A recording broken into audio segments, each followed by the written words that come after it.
오늘은 한편 손 마른 자를 고쳐주신 예수님에 대한 말씀입니다. 회당에서 한편 손 마른 자를 예수님이 보신 거죠. 그리고 그 사람을 한가운데로 불러내십니다. 그러니까 늘 이제 주변에 있는 이 한 사람을 예수님이 불러내시는데 그가 어떤 상태였는가? 오른손이 힘이 빠지고 근육과 신경이 제대로 작동하지 않는 그런 장애가 있어서 정상적인 생업을 가질 수 없는 사람이었습니다. 왼손도 아니고 오른손, 손이 다치면 일상생활하는 데 많이 어려운데 직업을 갖기 어려운 사람이에요. 어떤 분은 이 사람 직업이 돌을 쪼아서 이렇게 무엇을 만드는 석공이었을 것이다, 이렇게 주석하기도 합니다. 근데 사람들의 관심의 대상이 되지 못했죠. 오히려 사람들이 불편해하고 거추장스럽게 생각하는 그런 존재로 취급을 받았을 것입니다. 이렇게 소외되어 있고 변두리에 머무를 수밖에 없는 주변인에게 예수님이 주목하셨어요. 그리고 그를 무리 한가운데로 불러내십니다. 사람들은요, 잘난 사람에게 주목하죠. 1등에게 주목을 합니다. 근데 주님은요, 모든 소외된 자들에게 관심을 많이 가지세요. 우리의 비뚤어진 사회가 그들을 밖으로 내밀어서 오히려 소외된 자리에 주저앉힌다고 할지라도 주님께서는 그들을 불러서 중심에 세워주신다는 겁니다. 그리고 사람들의 중심을 꿰뚫어 보신 예수님께서 안식일의 진정한 의미와 정신이 뭐냐, 이걸 오히려 물어보시죠. 마가복음 3장 4절 말씀입니다. 다 같이 저희에게 이르시되 안식일에 선을 행하는 것과 악을 행하는 것, 생명을 구하는 것과 죽이는 것 어느 것이 옳으냐 하시니 저희가 잠잠하거늘. 아멘. 우리가 일상적으로 하는 일들에 대해서 의미를 한 번씩 되짚어 보는 게 참 중요합니다. 유대인들에게는 안식일이 굉장히 중요한 날인데 예수님이 되물어 보시잖아요. 안식일의 진정한 의미가 뭐냐? 사람을 살리는 것, 죽이는 것 중에 어떤 것이 안식일에 해야 될 진정한 일이냐? 이렇게 물어보시는 거예요. 예수님은 그들의 마음을 아시고 그들에게 이런 질문을 던지시면서 도전하시는 거죠. 아니, 안식일에 선을 행하는 것이 옳은 일인데, 사람을 살리는 것이 옳은 일인데 너희가 지금 안식일을 범했다고 수군거리고 있는 거 아니냐 하면서 그들에게 진정한 안식일의 의미를 말씀하고 있어요. 본질이 아닌 비본질적인 것에 주목하고 에너지를 쏟게 해서 본질을 흐려서는 안 됩니다. 교회 안에도요, 이런 일들이 얼마나 많이 생기는지 몰라요. 거룩을 가장한 비본질을 주장하느라고 정말 중요하게 생각해야 될 의와 선과 화목과 사랑을 깨는 그런 경우가 바로 여기에 해당됩니다. 생명을 살리는 일은 본질입니다. 복음으로 구원받는 일이 방해되게 하는 그 모든 것들은 비본질입니다. 그런데 이 비본질적인 것 하나 때문에 다투고 싸우고 그래서는 안 된다는 이야기죠.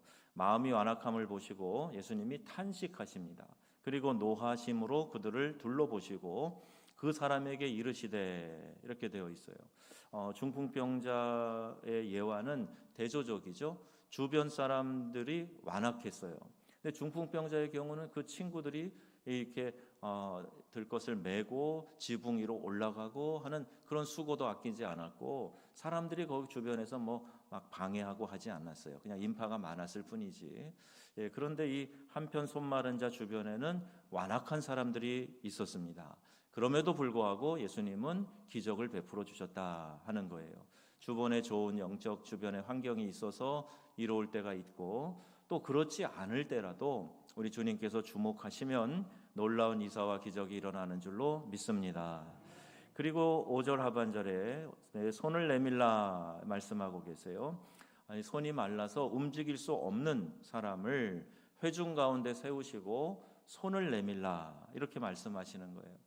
근육과 신경이 말을 듣지 않는다니까요. 지금 이렇게 손이 말라서 움직일 수 없는 사람이라니까요. 그런데 마치 중풍병자와 같은 그런 상태에 있는데 그에게 예수님은 손을 내밀어라 말씀하고 계시는 거예요. 회중 가운데로 불러낸 것도 어쩌면 당황스럽고 부끄러운 일일 수도 있는데 게다가 손을 내밀라니 이거 잘못하면 망신살 뻗치겠는데 이런 생각도 하지 않겠습니까? 그런데 손을 내미니, 그 사이에 아무 다른 주저하는 표현이 없어요. 손을 내밀라, 손을 내미니, 바로 이렇게 연결되어 말씀합니다. 이 사람은 주님의 권세 있는 말씀을 귀로 들었어요. 그리고 그 소리가 대뇌로 전달됐겠죠. 대뇌에서 중추신경으로 전달되고 각 말초신경으로 전달되었을 겁니다. 그리고 제대로 동작하지 않지만 그런 상태에 있지만 대뇌에서 움직이라 하는 명령을 내려서 손을 내밀도록 모든 신경과 근육이 작용해서 일어나는 이 상황이 발생이 된 겁니다. 그러니까 귀로만 듣고 거기서 그친 게 아니라 이런 과정을 거치면서 의지를 가지고 이 마른 손을 내밀은 거예요. 여러분, 말씀을 듣고 손을 내밀어야겠다 하는 생각을 하고 손을 내어 뻗으려는 결심을 하고 행동으로 옮기게 될 때 이와 같은 놀라운 치유의 기적이 나타난 줄로 믿습니다. 듣고 가만히 있으면요, 아무런 기적도 체험할 수가 없어요. 내가 기적의 주인공이 될 수 없는 겁니다. 마비된 이후 아직까지 한 번도 손을 내밀어 보지 못한 사람인데 그 말씀을 듣고 손을 내미는 순간 그 손이 펴지게 되고 고쳐지게 되는 거예요. 여러분, 우리에게 믿음의 행동이 얼마나 중요한가 하는 것을 보여주고 있습니다. 우리 새벽에 나오면서 은혜 받는 분들이 계신 것 같아요. 저한테도 이렇게 피드백을 주시고 그러는데, 그런데 은혜 받은 말씀을 그냥 내 마음속에만 두고 생각 속에만 두고 계시면 안 되고요, 이 말씀을 내 삶에 적용하게 될 때 하나님의 이 말씀의 능력이 내 삶으로 나타나게 될 줄로 믿습니다. 여기 기적에서 소외된 사람들이 있어요. 항상 그렇습니다. 놀라운 은혜와 혹은 기적의 장소에 내가 주인공이 되고 혹은 내가 동참하는 사람이 될 수 있는데, 반면에 그와 같은 일에 은혜 받는 자리에 기적의 현장에 소외되는 사람들이 있단 말입니다. 6절 말씀해 보세요.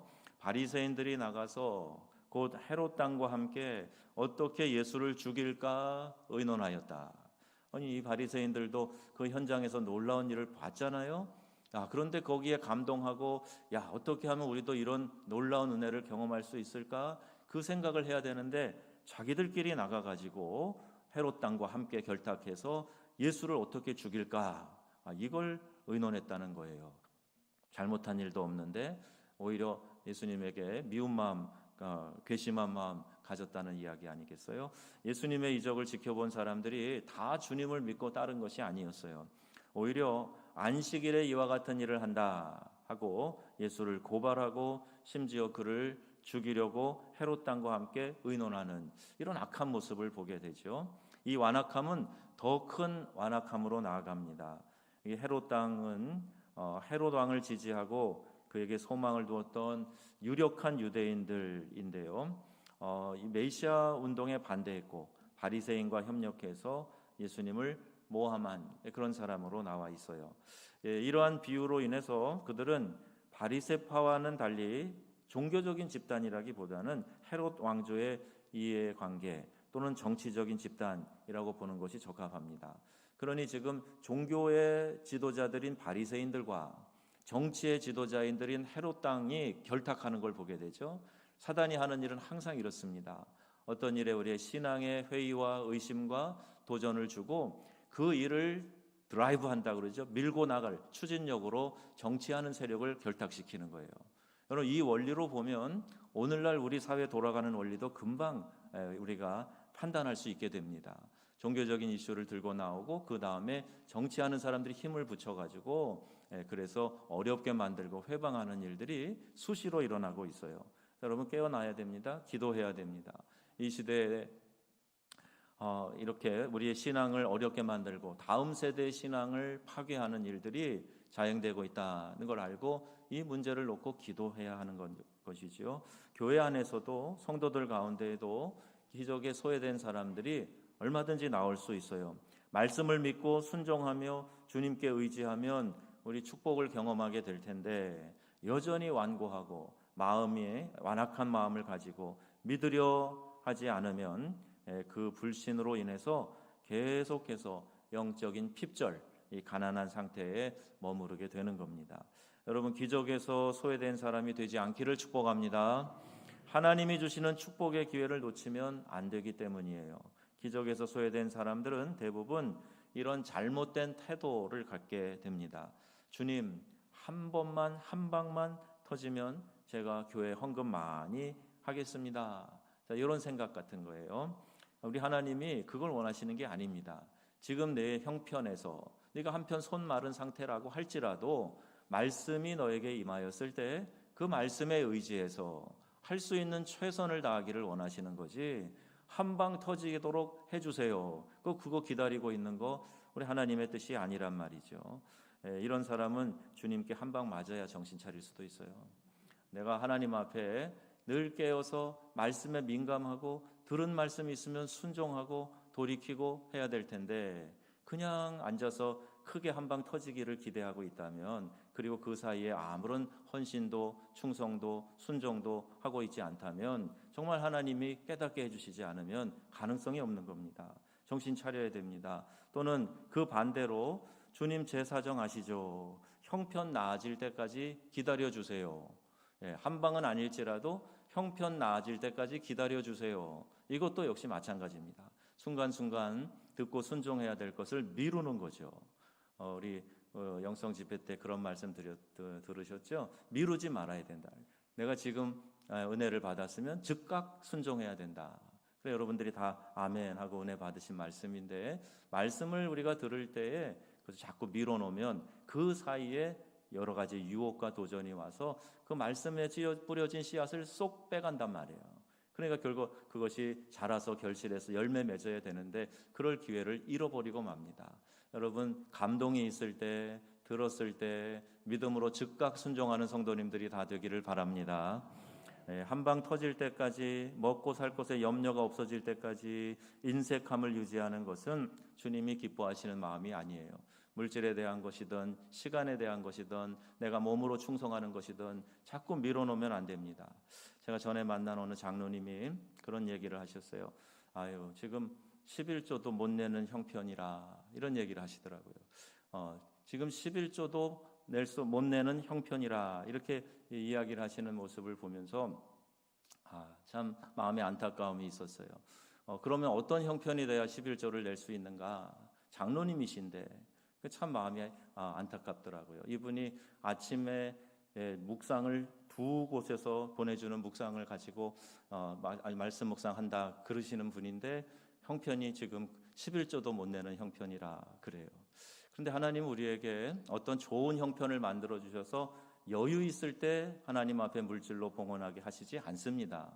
교회에서도요, 헌금 충성하는 분들 보시면은 대부분 저분이 그렇게 여유 있는 분이 아닌데 싶은 사람이 오히려 더 하나님 앞에 또 일이 있을 때마다 참여하는 모습을 보면서 목회자인 저도 감동하게 돼요. 과부의 두 렙돈처럼 하나님 앞에 쓰임 받기 위해서 모든 시간과 노력과 물질을 들여서 수고하는 것, 이거 하나님이 기뻐하시는 일이라 하는 것, 그럼 꼭 기억하시기를 바랍니다.